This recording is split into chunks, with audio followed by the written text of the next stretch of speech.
Tahukah kamu, ada satu rekening bank dan aset properti berupa hotel mewah di kawasan elit Arab Saudi masa kini yang secara resmi terdaftar atas nama seorang sahabat Nabi. Dan yang lebih menakjubkan, beliau telah wafat lebih dari 1400 tahun yang lalu. Bagaimana mungkin hukum perbankan modern dan otoritas pertanahan mengizinkan aset sebesar ini dimiliki oleh seseorang yang sudah lama tiada? Jawabannya terletak pada sebuah mahakarya kecerdasan finansial tingkat tinggi yang melampaui batas ruang dan waktu. Ini bukan sekedar kisah tentang kekayaan duniawi, melainkan tentang visi investasi abadi. Sebuah transaksi bisnis yang tidak hanya menguntungkan di dunia, tetapi secara harfiah dibarter langsung dengan jaminan surga. Mari kita selami kisah luar biasa tentang Sumur Raumah, sebuah wakaf abadi dari sang miliarder langit. Kisah ini bermula tak lama setelah umat Muslim melakukan hijrah ke kota Madinah. Pada masa itu, Madinah sedang dilanda krisis air yang sangat parah. Sumur-sumur mengering dan tanah-tanah retak karena terik matahari yang tak kenal ampun. Kaum muhajirin yang terbiasa dengan mata air Zam-Zam di Mekah, kini harus menghadapi kenyataan pahit, kesulitan mendapatkan air minum yang layak di tanah rantau. Kehausan dan penderitaan menyelimuti keseharian mereka. Dalam kondisi krisis yang memprihatinkan ini, air bukan lagi sekadar kebutuhan dasar, melainkan sebuah komoditas mewah yang sangat langka dan mahal. Kelangsungan hidup komunitas Muslim yang baru saja menetap di kota ini benar-benar sedang diuji oleh kerasnya alam gurun.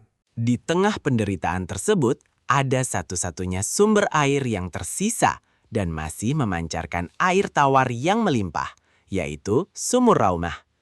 Namun sayangnya, sumur ini dimiliki oleh seorang pedagang yang melihat penderitaan orang lain sebagai peluang bisnis yang sangat menggiurkan. Ia memonopoli sumur tersebut dan menjual airnya dengan harga yang sangat tidak masuk akal.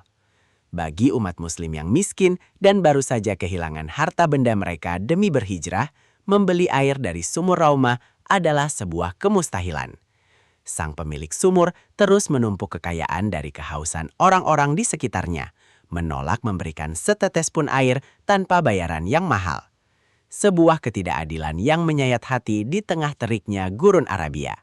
Melihat umatnya yang menderita kehausan, Nabi Muhammad memberikan sebuah tawaran yang tak akan bisa ditolak oleh jiwa-jiwa yang beriman. Beliau tidak menjanjikan pengembalian uang, bukan pula keuntungan bisnis duniawi berlipat ganda, melainkan sebuah sayembara dengan hadiah tertinggi di alam semesta. Beliau bersabda yang maknanya, barang siapa yang mampu membeli Sumur Raumah dan menjadikan embernya sama dengan ember kaum muslimin lainnya, maka baginya surga. Mendengar tawaran ini, hati salah satu sahabat terbaik beliau langsung bergetar. Sebuah tawaran investasi yang dijamin langsung oleh utusan Tuhan. Tawaran ini bukanlah tentang menghabiskan harta, melainkan tentang memindahkan harta dari dunia yang fana ke akhirat yang abadi. Sahabat tersebut adalah Utsman bin Affan, seorang saudagar kaya raya yang terkenal dengan kejeniusan dalam berbisnis. Utsman bukanlah tipe orang yang membiarkan peluang investasi berlalu begitu saja, terlebih lagi jika yang menawarkan adalah Nabi dan hadiahnya adalah surga.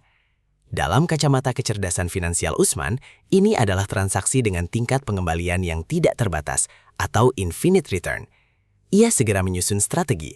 Ia tahu bahwa sang pemilik sumur tidak akan melepaskan tambang emasnya begitu saja. Namun sebagai seorang negosiator ulung, Utsman tidak pernah kehabisan akal. Ia mendatangi pemilik sumur tersebut bukan untuk meminta belas kasihan, melainkan untuk mengajukan sebuah penawaran bisnis yang sangat menggiurkan. Utsman bin Affan menemui sang pemilik Sumur Raumah dan langsung menyatakan niatnya untuk membeli sumur tersebut secara penuh. Seperti yang sudah diduga, sang pemilik langsung menolak mentah-mentah. Ia berdalih bahwa sumur itu adalah sumber penghasilan utamanya yang sangat besar dan ia tidak akan pernah menjualnya berapapun harga yang ditawarkan. Namun, Utsman bin Affan tidak menyerah. Ia tahu betul sifat dasar seorang pedagang yang mencintai uang. Bukannya marah atau memaksa, Utsman mundur selangkah dan mulai memainkan strategi negosiasi tingkat tinggi. Ia menyiapkan sebuah penawaran alternatif yang secara psikologis sangat sulit untuk ditolak oleh pedagang yang serakah sekalipun. Utsman kemudian mengajukan tawaran kedua. Bagaimana jika ia hanya membeli setengah dari sumur tersebut? Bukan membelahnya secara fisik, melainkan membagi hak kepemilikannya berdasarkan waktu. Satu hari sumur itu menjadi milik Utsman, dan di hari berikutnya sumur itu kembali menjadi milik sang pedagang. Begitu seterusnya secara bergantian. Sang pedagang tua yang serakah tersenyum licik. Dalam pikirannya, ia akan mendapatkan uang besar dari penjualan setengah hak milik, namun ia masih bisa terus menjual air di hari gilirannya. Ia merasa menang dan tanpa ragu langsung menerima tawaran fantastis dari Utsman. Kesepakatan pun terjadi, tanpa disadari oleh sang pedagang bahwa ia baru saja masuk ke dalam strategi brilian sang miliarder. Segera setelah kesepakatan ditandatangani, Utsman bin Affan membuat sebuah pengumuman yang mengejutkan seluruh penduduk Madinah. Ia menggratiskan seluruh air dari sumur Raumah pada hari di mana sumur tersebut menjadi hak miliknya. Siapapun, baik yang kaya maupun yang miskin, boleh mengambil air sebanyak yang mereka butuhkan tanpa perlu membayar sepeser pun. Penduduk Madinah pun berbondong-bondong datang pada hari giliran Utsman. Mereka tidak hanya minum, tetapi juga membawa wadah-wadah besar untuk menyimpan persediaan air di rumah agar cukup untuk digunakan selama 2 hari berturut-turut. Penderitaan akibat kehausan akhirnya sirna, digantikan oleh kebahagiaan dan doa yang mengalir deras untuk sang pahlawan dermawan. Kejadian ini tentu saja membawa malapetaka bagi bisnis sang pedagang lama. Pada hari di mana sumur itu menjadi gilirannya, sumur tersebut benar-benar sepi. Tidak ada satupun orang yang datang untuk membeli airnya, karena kebutuhan mereka sudah terpenuhi secara gratis pada hari giliran Utsman. Sang pedagang menyadari bahwa sumur yang dulunya merupakan tambang emas, kini tidak lagi menghasilkan koin sepeser pun untuknya. Merasa kalah telak dan merugi, ia akhirnya mendatangi Utsman bin Affan dan memohon agar Utsman membeli sisa kepemilikan sumur tersebut. Strategi Utsman berhasil dengan sempurna. Ia berhasil membeli hak kepemilikan penuh atas sumur Raumah tanpa harus bersih tegang. Setelah memegang kendali 100% atas sumur Raumah, apakah Utsman menjadikannya bisnis pribadi? Sama sekali tidak. Demi janji surga dari Rasulullah, Utsman bin Affan segera mewakafkan sumur tersebut sepenuhnya untuk kepentingan umum selamanya. Ia menyerahkan kepemilikannya kepada Allah. Mulai detik itu, air yang mengalir dari sumur Raumah menjadi sedekah jariah, sebuah amal yang pahalanya terus mengalir tanpa henti meskipun sang pelaku telah meninggal dunia. Kedermawanan ini menjadi bukti nyata bagaimana seorang pengusaha hebat menggunakan hartanya bukan untuk menumpuk ego, melainkan untuk melayani umat. Sebuah transaksi duniawi yang langsung ditukar dengan kepastian surga. Seiring berjalannya waktu, berkah dari sumur wakaf Utsman tidak berhenti pada air minum saja. Mata air yang melimpah ini mulai menyuburkan tanah di sekitarnya. Benih-benih pohon kurma yang tumbuh di sekitar sumur lama-kelamaan berkembang menjadi sebuah perkebunan kurma yang sangat luas dan subur. Pohon-pohon kurma ini menghasilkan buah dengan kualitas terbaik setiap tahunnya. Ratusan, hingga akhirnya menjadi lebih dari 1000 pohon kurma berbuah lebat di atas tanah wakaf tersebut. Inilah keajaiban dari aset akhirat. Ketika ia disedekahkan dengan ikhlas, alam semesta seolah ikut bekerja melipat gandakan aset tersebut dari generasi ke generasi tanpa henti. Zaman berganti, kekhalifahan silih berganti dari era Umayyah, Abbasiyah, Utsmaniyah, hingga berdirinya negara Arab Saudi modern.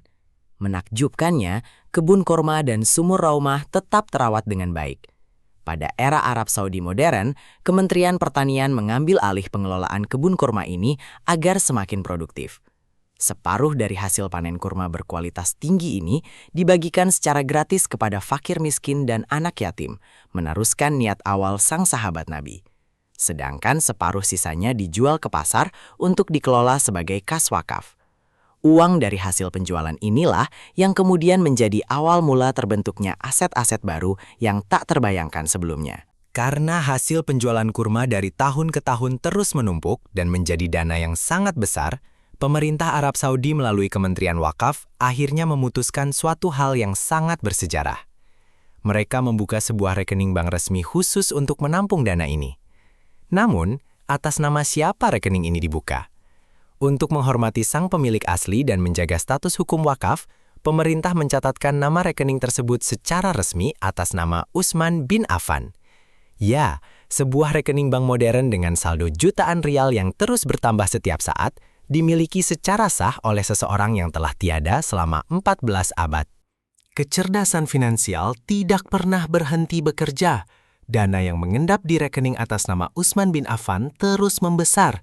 Kementerian Wakaf kemudian menggunakan dana triliunan rupiah tersebut untuk membeli sebidang tanah di kawasan paling premium di dunia, yaitu di dekat Masjid Nabawi. Di atas tanah tersebut, dibangunlah sebuah hotel mewah bintang 5. Keuntungan dari penyewaan kamar hotel raksasa ini pun kembali dibagi 2, separuh untuk perawatan dan separuh lagi disalurkan secara konsisten untuk fakir miskin di seluruh dunia. Sebuah mahakarya properti modern yang berdiri megah sebagai saksi bisu dari kekuatan sedekah yang diinvestasikan dengan benar. Kisah Sumur Raumah dan rekening abadi Utsman bin Affan memberikan kita tamparan sekaligus inspirasi yang sangat dahsyat. Bahwa kecerdasan finansial tertinggi bukanlah tentang seberapa banyak harta yang bisa kita tumpuk untuk dinikmati di dunia yang fana ini. Kecerdasan finansial tertinggi adalah tentang seberapa pintar kita merubah mata uang dunia yang sementara menjadi aset abadi yang nilainya dijamin langsung oleh Tuhan semesta alam. Utsman bin Affan telah membuktikan bahwa dengan niat yang murni dan strategi yang brilian, sedekah tidak membuat kita miskin. Ia justru mengukuhkan nama kita di dunia dan meluaskan istana kita di surga kelak.